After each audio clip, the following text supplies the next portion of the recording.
Ayan po yung pinapakuluan kong buto-buto. Hindi mo siya as in buto-buto. Meron siyang laman. Ayan. Tapos ilalagay ko ng kamatis at saka patatas. Sinigang na patatas na may kamatis. Ito yung ating kamatis. Nilagay ko na.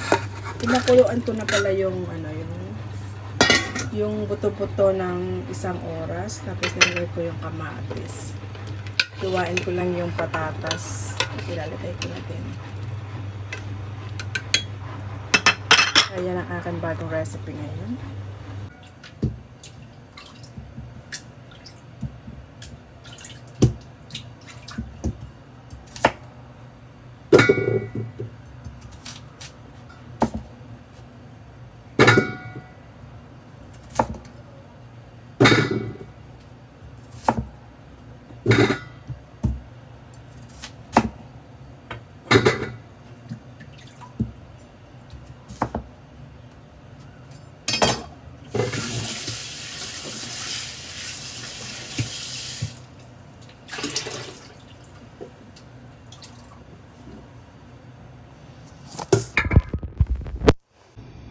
Ito naman ang ating patatas. Ilalagay ko na dun sa loob.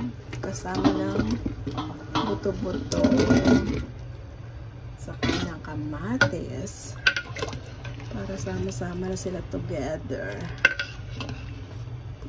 Ito ang gusto ipaluto ni Amo. Kaya itong aming ngayon soup.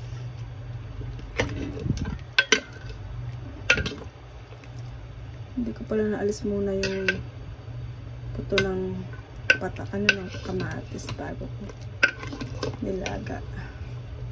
Siya, pabubulakan ko na lang siya ng kalahating oras. Tapos i-reheat ko na lang mamayang hapon sa aming hapunan. Tikman ko kami lasa na sabaw.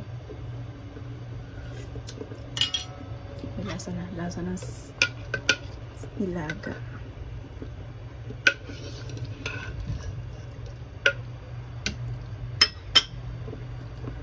Okay guys, kung hindi ka pa po nakasubscribe sa aking channel, please subscribe and like. Mag-iwan lang po kayo ng bakas at ng mabalikan. Maraming salamat po sa panonood ng ating mga video. Parang ang sarap.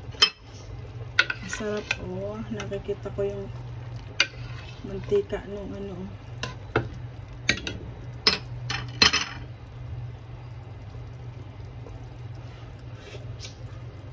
sarap.